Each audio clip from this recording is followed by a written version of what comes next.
¿Qué tal? Buenos días. Debe ser declarada inconstitucional la ley de probidad. De eso hablamos hoy en República.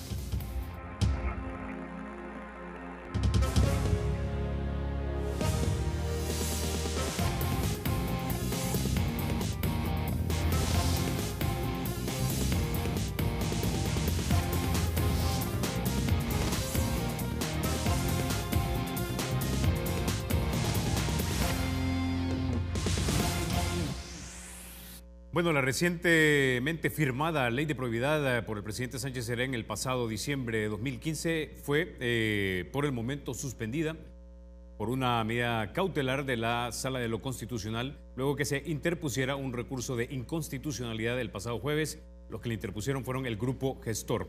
Ahora, vamos a hablar de este tema precisamente esta mañana con la diputada Jacqueline Rivera del partido FMLN. También nos acompaña Ricardo Velázquez Parker, diputado del partido Arena. Bienvenidos a República. Muchísimas gracias, Carlos, y un saludo a la audiencia, al colega Ricardo. Es un placer estar aquí con ustedes. Ok. Diputada Jacqueline, quisiera empezar con usted.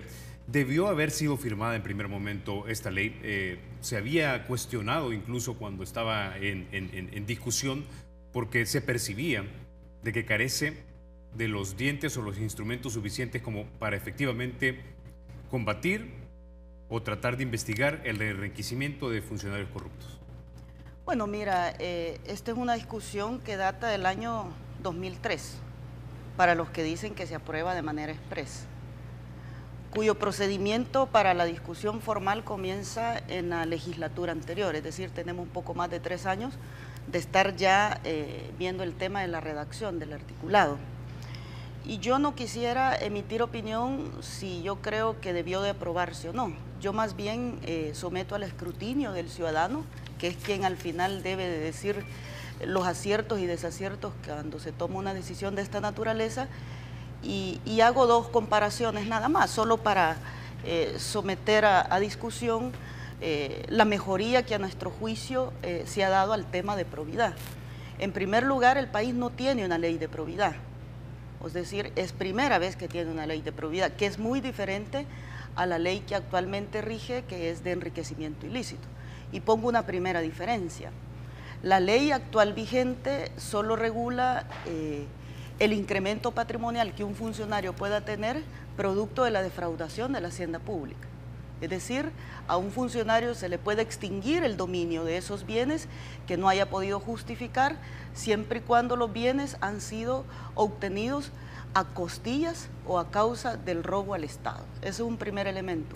¿Qué hemos hecho con la nueva ley? Hemos ampliado la fuente de financiamiento que pueda tener un enriquecimiento ilícito. Y hemos dicho que una persona, un servidor público que se haya enriquecido, ya sea por defraudación a la hacienda pública, ya sea por el tráfico de influencia, ya sea por la corrupción, ya sea por pagar un favor o que le paguen por un favor, por lavado de dinero, por cualquier fuente. Porque los servidores públicos no todos administran dinero, pero sí administran poder.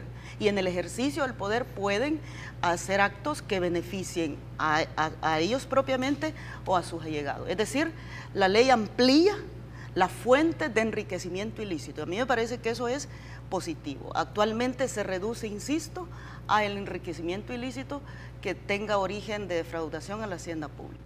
Segundo aspecto, porque yo creo que la ley que se ha aprobado debió aprobarse y es mejor que la actual. Amplía el ámbito de aplicación. Actualmente la ley de enriquecimiento ilícito tiene un listado de obligados, pero no es suficiente, porque en 1959 no existía la misma institucionalidad que existe hoy. Eso por un lado. Además, hay funcionarios que no fueron incluidos en la ley de enriquecimiento ilícito, como por ejemplo los jueces de paz, los magistrados de cámara, los fiscales, los jefes policiales. Hay una gran cantidad. Y además se incluye aquellos funcionarios que, siendo personas naturales, administran fondos del Estado. Eso no está actualmente. Hay un tercer elemento que a mi juicio justifica la mejoría de la ley de probidad respecto a la ley de enriquecimiento ilícito. Tiene que ver con las facultades de la sección de probidad. Actualmente las facultades de la sección de probidad depende de que se las otorgue la Corte. Nosotros hemos dejado establecidas las facultades en la ley. La sección de probidad puede investigar de oficio, puede investigar a petición de denuncia ciudadana, puede hacer caso omiso del secreto bancario para que pueda investigar y verificar todas las cuentas que algún servidor público no haya podido justificar. Es decir, las facultades de la sección de probidad quedan establecidas por ley. Eso significa, Carlos, que nunca más 2005, cuando le quitan las facultades a la sección y se las devuelven en el momento que la configuración de una corte en plena quiere investigar o no quiere investigar. Y hay un cuarto elemento que a mí me parece que es sobresaliente. Hemos dicho que la sección de probidad puede pedir incluso a un servidor público que no esté enumerado en la ley que declare, si así lo considera pertinente. O, por ejemplo, puede ordenar a un servidor público que presente la declaración. ¿Por qué sacó este tema? Aquí en este país, con la actual ley de enriquecimiento ilícito, el acto de declarar es casi un acto potestativo. Es decir, una declaración de voluntad. Pero tú no declaras y lo que te cae es una multa. Y pagando la multa, vos seguís siendo servidor público y seguís no declarando el patrimonio.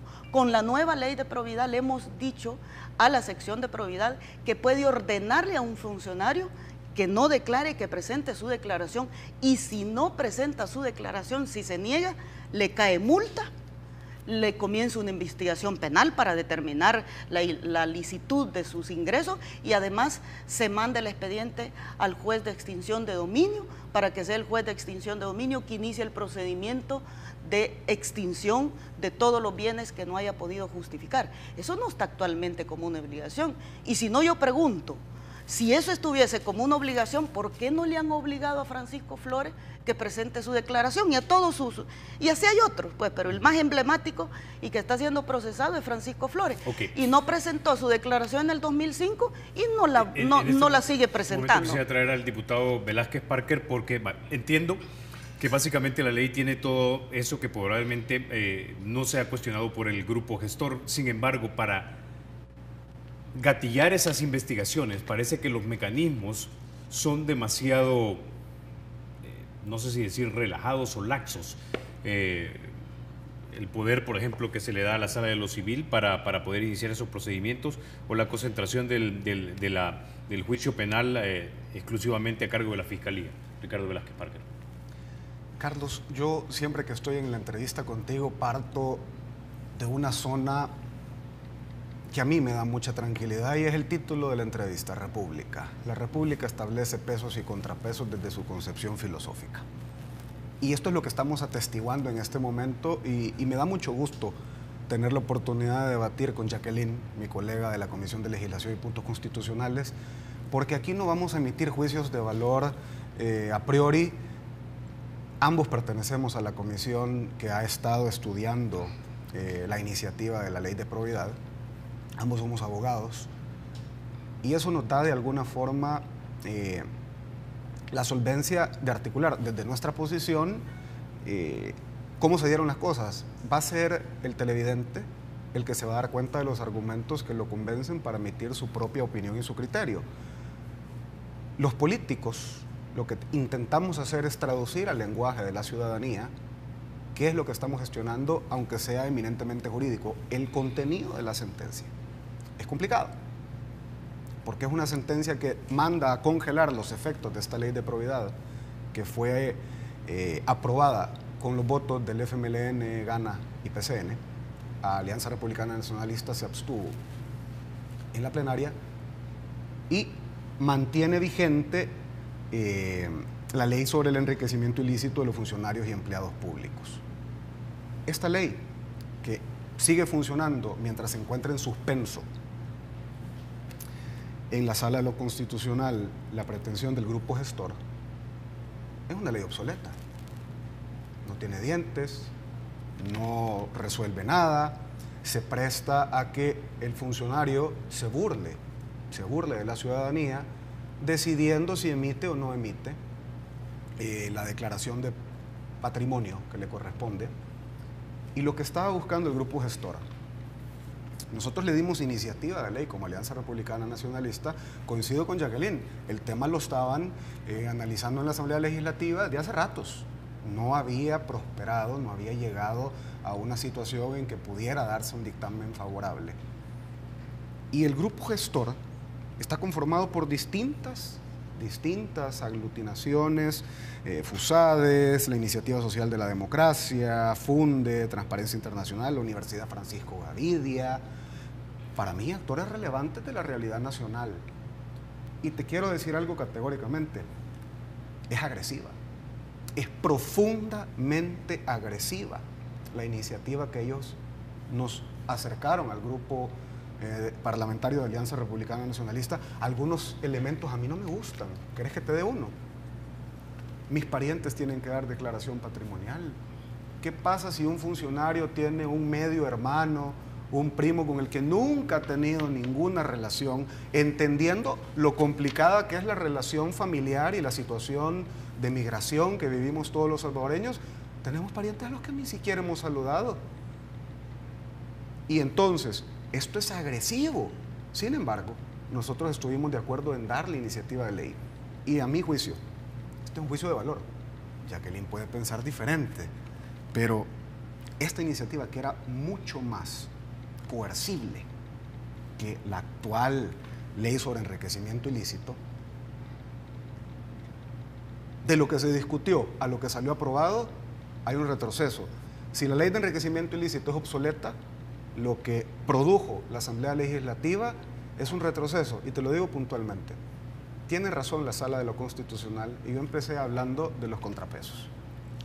A ella le corresponde corregirnos la plana si nosotros vulneramos o le hacemos fraude a la Constitución con una ley que da cumplimiento parcial. Entonces, sí, estamos obligados desde hace 56 años a regular, de acuerdo a tratados internacionales, la Convención contra la Corrupción del Organismo Internacional, la ONU, Organización de las Naciones Unidas, la Convención Interamericana contra la Corrupción, obliga, porque es ley. Ahí está en el artículo 144 de la Constitución. Los tratados privan sobre las leyes. ¿Qué nos decían? Tienen que tener un organismo que tenga herramientas suficientes, coercibilidad suficiente, un proceso establecido de combate a la corrupción. Hoy por hoy, con lo que queda, sí, estamos obligados a rendir una declaración patrimonial. ¿Y qué consecuencia tiene si no quedó regulado el procedimiento? Ahora, diputado Velázquez Parker, sumado a lo que decía la diputada Rivera hace unos minutos, es decir, da la impresión que esta ley tiene contemplada muchísimos aspectos del enriquecimiento ilícito que son, digamos, pertinentes al periodo contemporáneo que tenemos hoy día. Pero siempre va quedando la sensación que para llegar a esa investigación los mecanismos, las puertas para entrar son demasiado relajadas. Y ese es el punto que muchas personas se quieren entender realmente. Si solo la Sala de lo Civil es la que le va a dar el ok, por decirlo así, a un proceso, o solo el fiscal puede investigar luego penalmente, ¿no es esto demasiado poder en muy pocas personas? Yo creo que en la realidad actual, hoy la ciudadanía está pendiente de toda la gestión pública. Hay una nueva Contraloría Social. ¿Cuándo se había visto que organizaciones de sociedad civil tuvieran indirectamente iniciativa de ley? Ahora la tienen, ahora fiscalizan, ahora cuestionan. No está solo el fiscal general de la República, no está solo el diputado. Ahora tenemos que tener una escucha activa, y esa ha sido una mecánica con la que yo me siento muy contento de participar en una asamblea legislativa que está practicando la escucha activa. Escuchamos a los actores relevantes. Por eso me ha extrañado la aprobación de esta ley de probidad, y discrepo con el FMLN y sus aliados, porque la considero un retroceso a la coercibilidad y a la agresividad que planteaba esta iniciativa de cara a las actuaciones de funcionarios públicos. Ellos le llaman servidores públicos. Yo prefiero seguirme remitiendo a lo que la Constitución llama. Aquí hay funcionarios y empleados públicos. La parte filosófica no estoy de acuerdo con ellos, aunque sirve un poco más para ilustrar de qué se trata nuestra labor, servir. Ok, pero vamos la a ley hacer es una la pausa ley. Y cuando regresemos vamos a hablar específicamente de lo que se le ha criticado a esta ley recientemente firmada. Ya volvemos.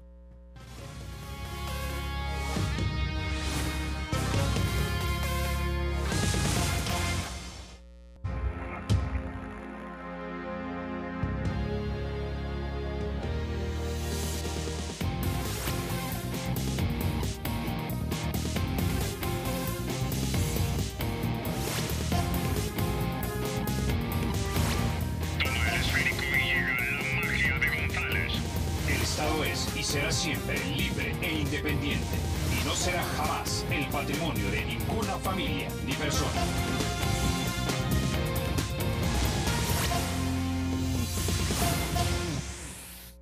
Bueno, diputada Jacqueline Rivera, ya muy bien usted explicó cómo esta ley, digamos, responde a la complejidad de la sociedad y los tiempos que vivimos actualmente, pero hay unas críticas que son muy específicas a esta ley. Por ejemplo, desaparece el juicio civil, un juicio que es obligatorio de acuerdo a la Constitución de la República, pero que en la ley desaparece y por lo tanto no hay una manera, digamos, de tratar de recuperar lo que supuestamente un funcionario se habría apropiado indebidamente.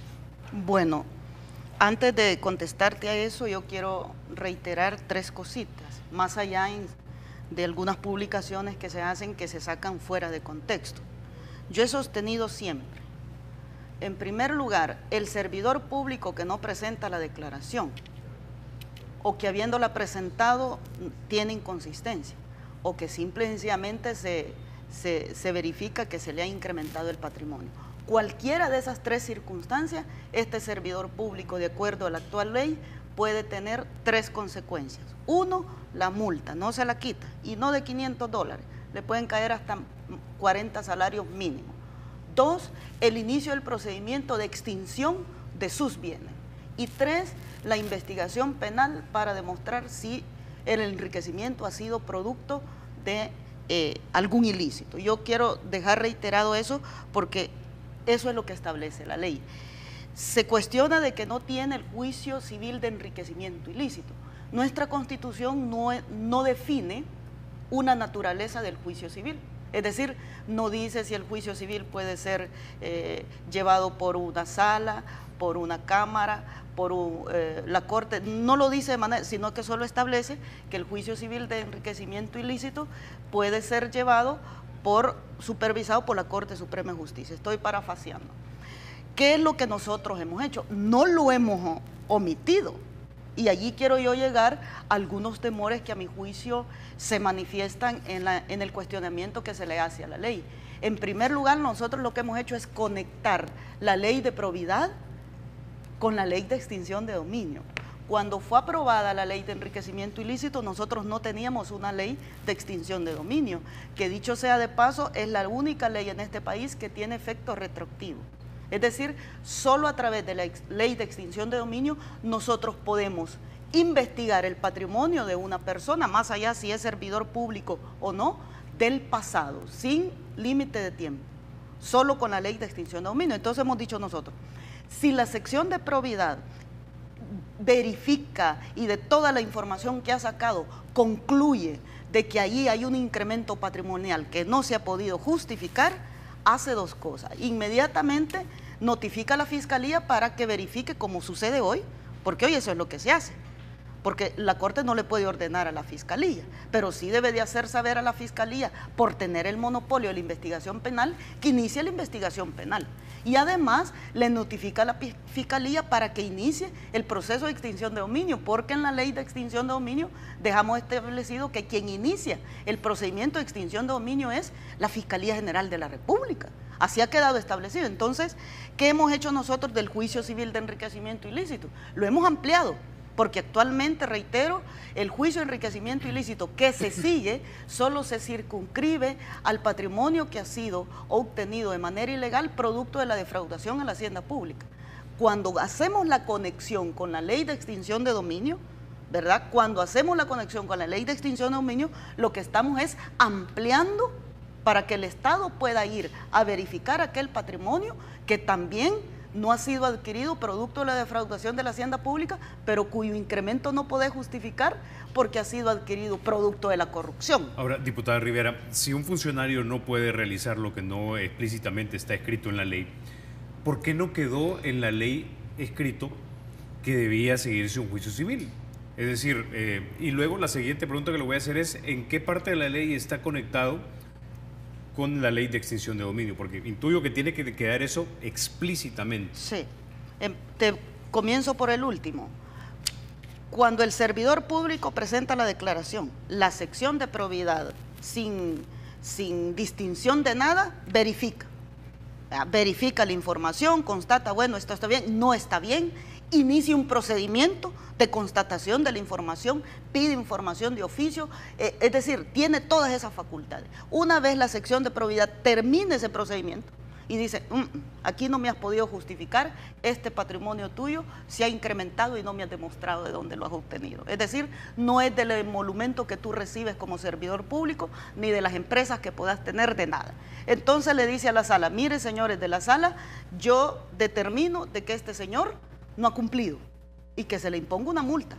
Y que además que se le imponga una multa, se notifique a la fiscalía para que la fiscalía investigue penalmente. Y además se le diga a la fiscalía, inicie el procedimiento de extinción de dominio. Ahí está la conexión. Yo creo que el temor en esto, Carlos, se circunscribe al hecho de que si nosotros conectamos la ley de probidad a la ley de extinción de dominio, tú podés investigar el pasado, aunque la acción penal de enriquecimiento ilícito haya prescrito. Yo creo que ahí viene el temor. Es decir, esto es más amplio, porque con la ley de probidad aprobada yo puedo investigar patrimonios donde ya presos no los puedo llevar porque la acción penal ya prescribió, pero sí puedo verificar la licitud del incremento patrimonial. Eso es bueno, eso es positivo. ¿Y por qué voy yo a procesar a los servidores públicos en un juzgado especial si existe el juzgado de extinción de dominio, que es el encargado de verificar si su incremento patrimonial es legal o no? ¿Por qué lo voy a llevar al servidor público a que solo me le investiguen el incremento patrimonial derivado de la defraudación a la hacienda pública? ¿Por qué lo voy a juzgar en un juzgado especial? Si es un juicio meramente civil, que perfectamente se puede hacer a través del procedimiento de extinción de dominio. O sea que nosotros lo que hemos hecho es ampliar.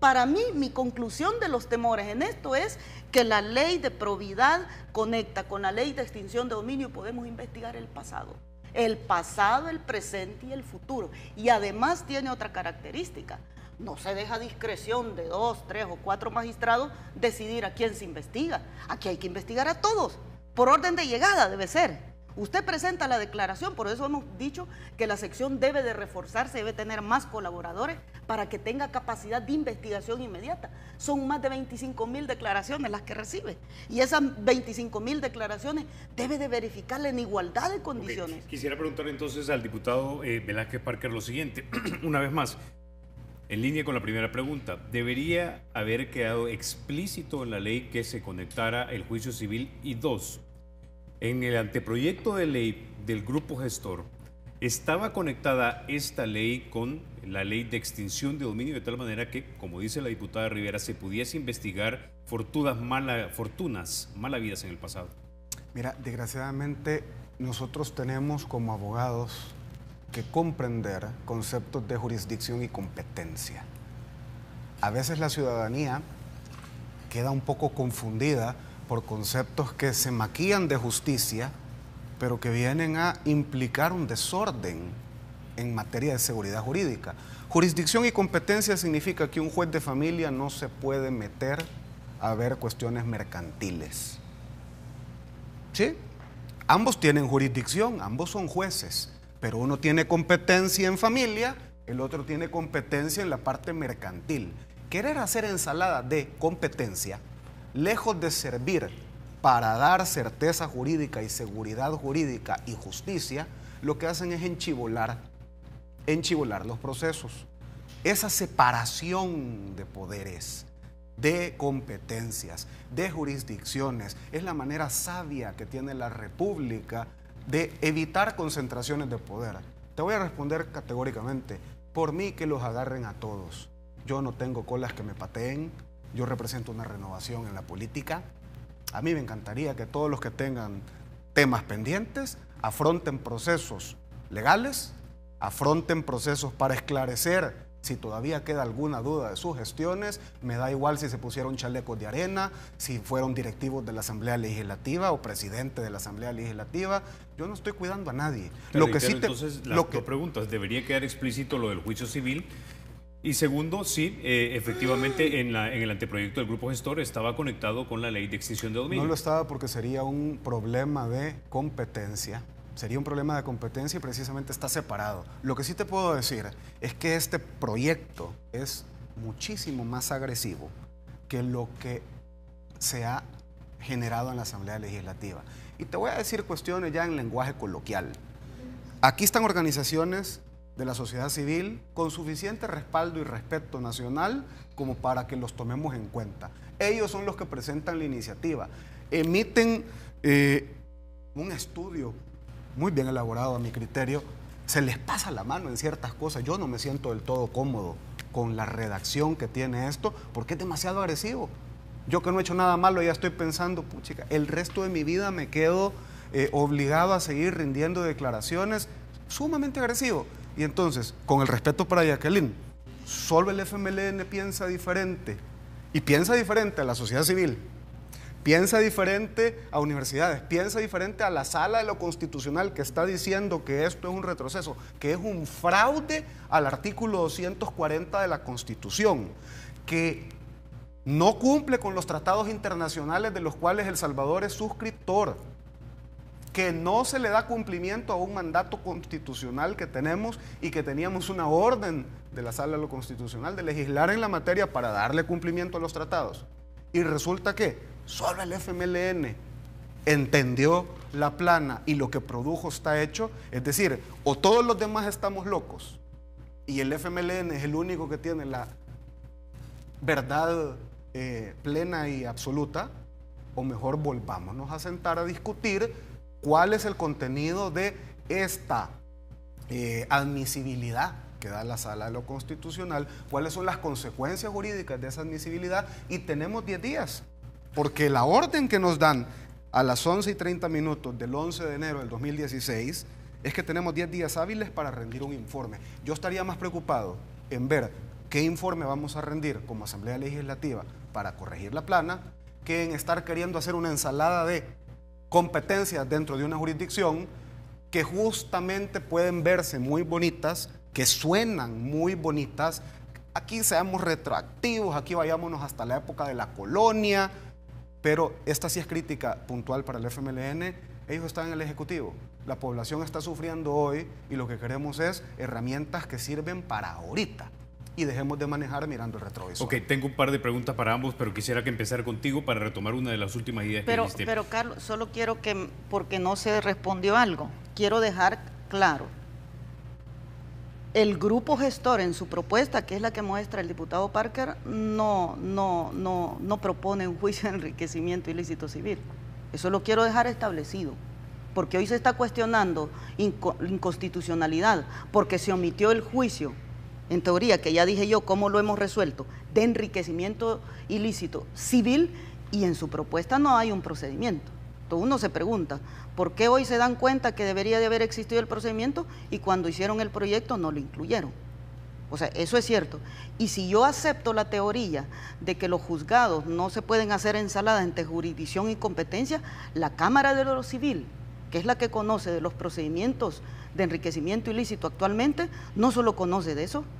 La Cámara de Civil es una Cámara de segunda instancia que conoce de todos los juicios civiles y mercantiles que tiene competencia a los juzgados que le corresponden. O sea que no es cierto que el que conozca la Cámara no es ensalada y que el que conozca el juez de extinción de dominio sí es ensalada. Yo sí quisiera aclarar eso porque los juicios de enriquecimiento ilícito e incremento patrimonial injustificado, la competencia que todos los diputados en la Asamblea Legislativa aprobamos le corresponde a los juzgados de extinción de dominio, servidores públicos, funcionarios o Juan Pérez, cualquiera que no pueda justificar el incremento patrimonial. Hago ese señalamiento de la ausencia que se está cuestionando del juicio de enriquecimiento ilícito en la ley, cuando en la propuesta de los detractores de esta ley no iba el juicio de enriquecimiento ilícito. Okay.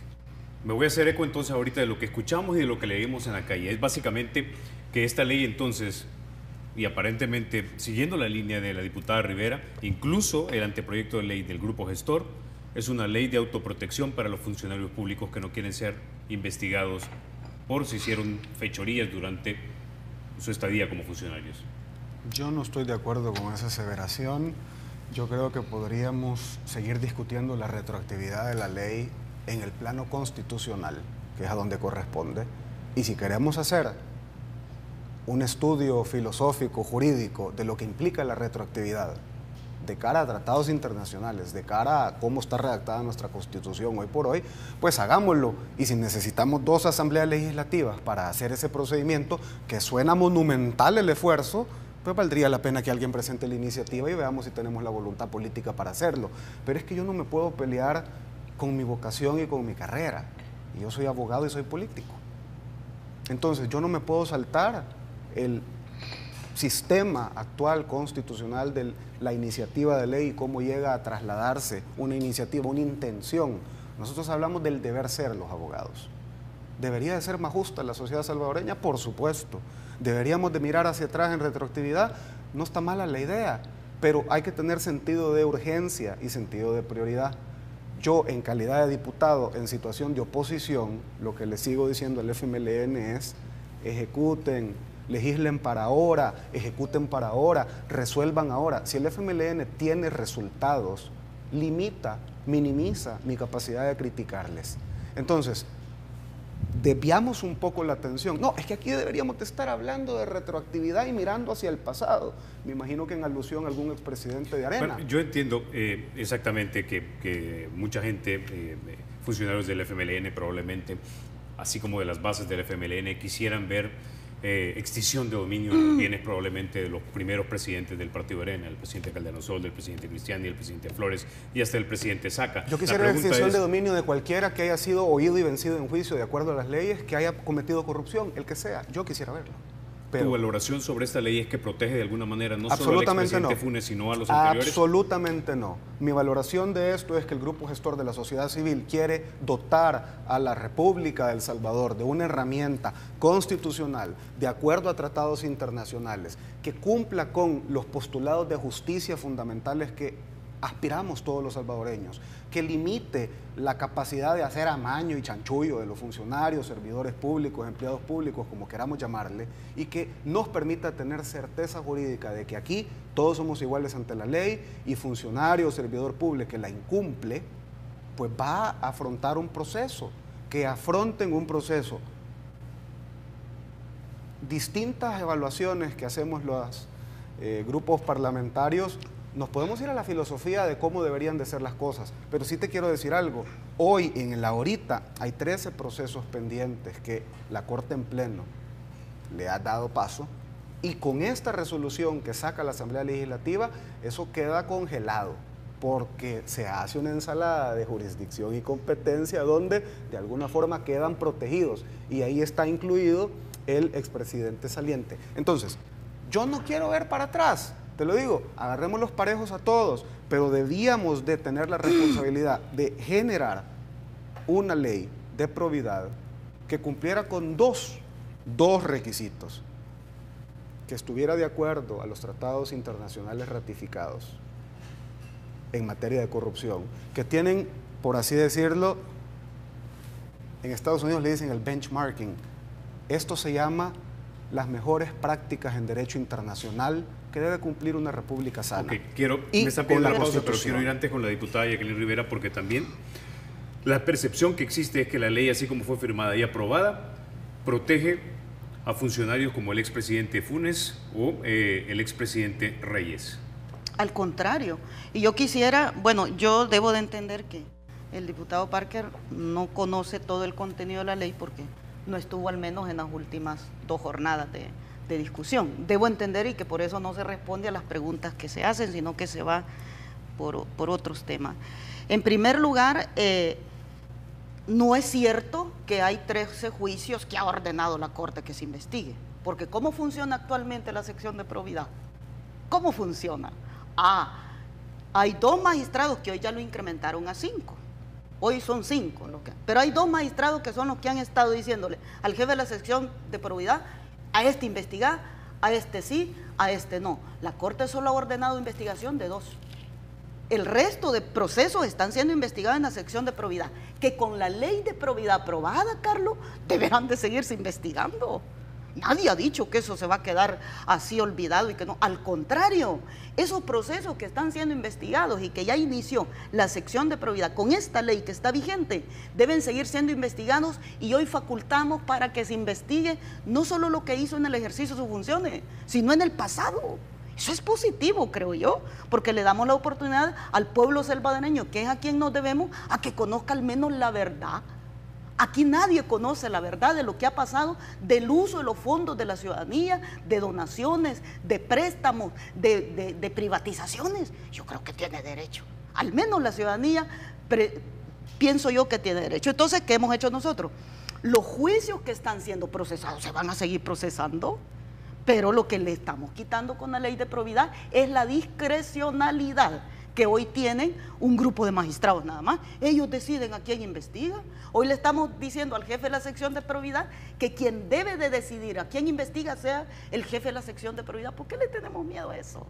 Porque allí no hay sesgo. El jefe de la sección de probidad debe decidir investigar en orden de llegada. ¿Y por qué yo debo de hoy estar pensando? Yo vi un magistrado que dijo, estamos analizando a quién vamos a investigarle su patrimonio, si a los que están en ejercicio, a los que se han reelecto. O sea, yo le pido que amplíe el abanico y que también se investigue el patrimonio a los que ya salieron y que ya la acción penal se le prescribió. O sea, incluidos es decir, que exfuncionarios del FMLN. Todo mundo, si aquí a nadie se le puede excluir. Okay. Mire, el que nada debe, nada teme, no hay que tenerle miedo a la transparencia. Bueno, me están pidiendo la pausa, regresamos porque vamos a hablar ahora precisamente del supuesto poder que se le da a la Sala de lo Civil con esas investigaciones que iniciaría la sección de probidad. Ya volvemos.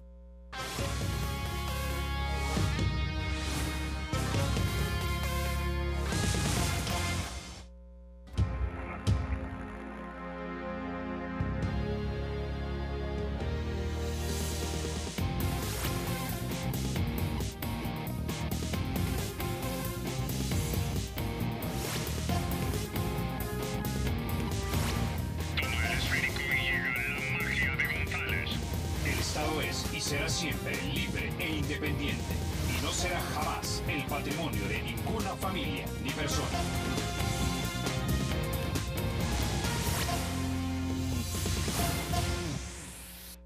Ricardo, hace unos minutos la diputada Rivera nos decía que con la nueva ley básicamente la sección de probidad no tiene que esperar a que le digan o que no le digan lo que debe investigar. Ahora, el punto es que, de acuerdo a los críticos de la ley, dicen, y voy a citar aquí lo siguiente, la Sala de lo Civil es la única que con la nueva ley de probidad recibirá los informes de la sección de probidad, que puede investigar a quien quiera, cuando quiera y como quiera, me imagino, pero es la Sala de lo Civil la que va a decidir qué hacer con los expedientes. Y este es uno de los talones de Aquiles que por lo menos los detractores de la ley le adjudican.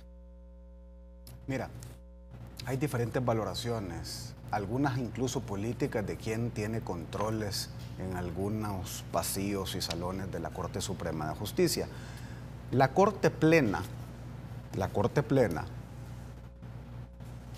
si bien es cierto, tarda un poco más en deliberar, también implica un mayor control y contrapeso a las decisiones que se pueden tomar desde la Corte Suprema de Justicia en un procedimiento. Los votos de los magistrados que requiere, la transparencia de las resoluciones que requiere.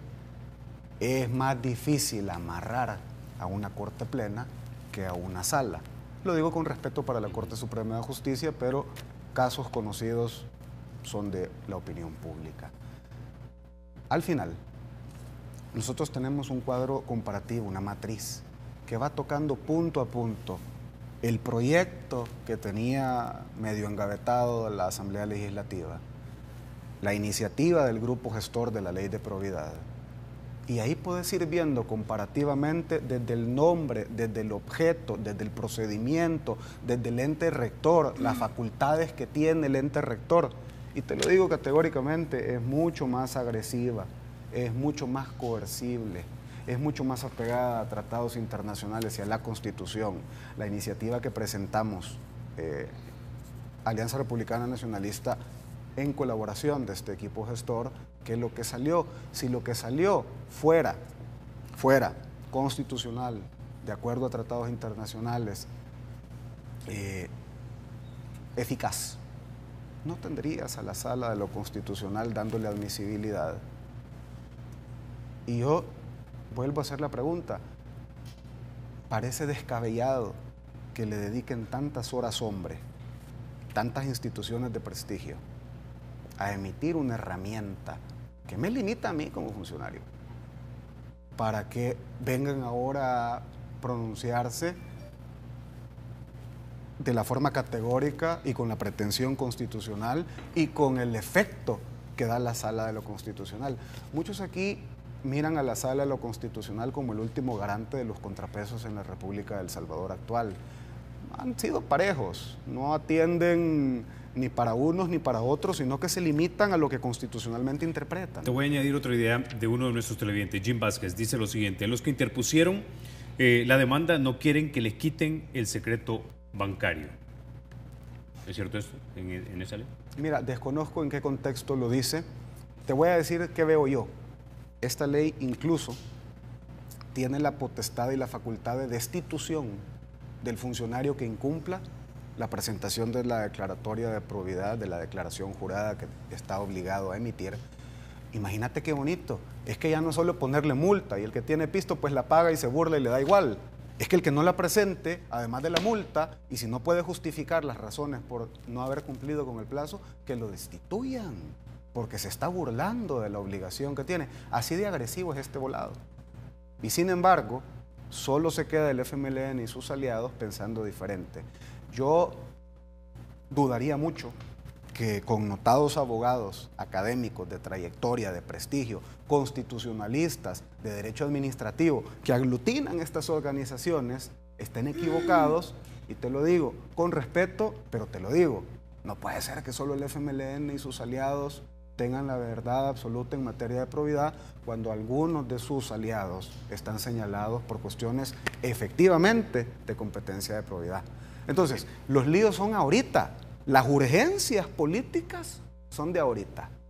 ¿Y por qué les surge? Porque pierden aliados que les sirven. Ok, se nos acaba el tiempo, pero diputada Rivera, le voy a dar la última palabra. Retomando una de las ideas del diputado Velázquez Parker, y es la siguiente: es más difícil, digamos, controlar o manipular o influenciar a la Corte en pleno que a una sala. Y le añado una más, de un televidente a través de Twitter. José Portillo nos dice: queda claro que casualmente cuando investigan a funcionarios del FMLN, busca cambiar la ley. Primero, el grupo detractor de la ley solo cuestiona que se ha omitido en la ley el juicio civil de enriquecimiento ilícito. Solo por eso está pidiendo que se declare inconstitucional. Y su propuesta no tiene ese juicio. Entonces uno pregunta, ¿queremos una ley o simplemente queremos un instrumento que se pueda prestar a seguirse manoseando como lo que está sucediendo ahorita? Segundo aspecto, se cuestionaba de la ley lo que tú planteabas, porque aquí no se responde a las preguntas que tú haces, de que por qué la sale lo civil. El grupo detractor no ha cuestionado la inconstitucionalidad, por qué le hemos otorgado la competencia a la sala de lo civil. No ha cuestionado de inconstitucionalidad por qué la Corte en pleno no conoce. No ha cuestionado de inconstitucionalidad que le hayamos quitado facultades a la sección de probidad. No ha cuestionado de inconstitucionalidad el supuesto no seguir investigando lo que ya está siendo procesado. ¿Y por qué no lo ha cuestionado de inconstitucionalidad? Porque no se puede sustentar. O sea, es decir, solo dice la ley, toda la ley, Carlos, y la ley, el 60% de la ley tiene el contenido de su proyecto. Entonces, solo porque no contiene el juicio de enriquecimiento ilícito, como ellos dicen, es decir, circunscribirlo a que solo se pueda juzgar al servidor público por lo que le robó al Estado, lo cual es bueno. Nosotros vamos más allá, además de eso debe devolverle al pueblo lo que ilícitamente adquirió por otros medios. Entonces, a su juicio, diputada Rivera, ¿cuál es la verdadera razón para impugnar esta ley? Uno, que pierde con la nueva ley de probidad, pierden capacidad de seguir manoseando los procesos de investigación de enriquecimiento ilícito. Aquí o todos en el suelo, todos en la cama. Aquí nadie puede definir que hoy solo investigo los de hoy, pero no los de ayer, y voy a investigar los de mañana. Las leyes no pueden ser ad hoc para un tiempo determinado. Las leyes son de efectos generales y opera para todos en igualdad de condiciones. Segundo, es el temor de que se pueda aplicar la ley de extinción de dominio, que puede investigar el pasado. No le tengamos miedo. Y no la aprobamos todos, pues. Y no todos estuvimos de acuerdo que existiera una competencia jurisdiccional que pueda ir a traer ese patrimonio que ha sido adquirido producto de la corrupción. Eso no le tengamos miedo. Precisamente ese fue el concepto de la ley. Y un último elemento que creo yo que da temor Es que miren, el secreto bancario en este país ha sido una sombrilla de muchos que se han asombrillado en el secreto bancario para no declarar cuentas bancarias o ahorros bancarios que no han podido justificar. Por eso nosotros inclusive después de esto vamos a pasar en la Asamblea Legislativa a legislar sobre que en cada declaración que se haga al final de año se pueda declarar el patrimonio, para poder constatar que hay veces que se declara que no has obtenido ganancias en un ejercicio fiscal, pero por otro lado tuviste un depósito de $150,000 y no tuviste ganancia. Entonces, creo yo que el tema de que hoy la sección de probidad tenga las facultades, Carlos, para investigar de oficio, para obligar a alguien que presente la declaración, para investigar a petición de parte, para omitir el secreto bancario, para llegar a la verdad, para que sus facultades de controlar el enriquecimiento ilícito de los servidores públicos no dependa de la configuración ni de una corte, ni de una sala, ni de una instancia, sino de la ley, para que la sección de probidad tenga facultades de poder erigir las investigaciones y no solo destituir al funcionario, es que quien ha cometido actos de corrupción debe de ir preso y en consecuencia debe ser destituido del cargo. Bueno, se nos acabó el tiempo, diputados. No me resta más que agradecerles que hayan estado ustedes esta mañana aquí en República. Igualmente, Carlos. A ustedes, amigos, se quedan con la edición matutina de Teleprensa. Soy Carlos Toledo, gracias por vernos. Recuerden, la República es de todos y hay que cuidarla.